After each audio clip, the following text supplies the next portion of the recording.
Yeah, if you're getting a misfire on an older car, first things first. It's easy access to pull the plugs and check the spark plugs, do that first. Happened to me on a couple of them. I had a couple of burnt out ones, little oil dripping down another, and actually one that was loose, and eventually worked their way out and give you some misfires.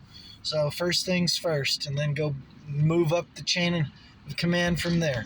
All right.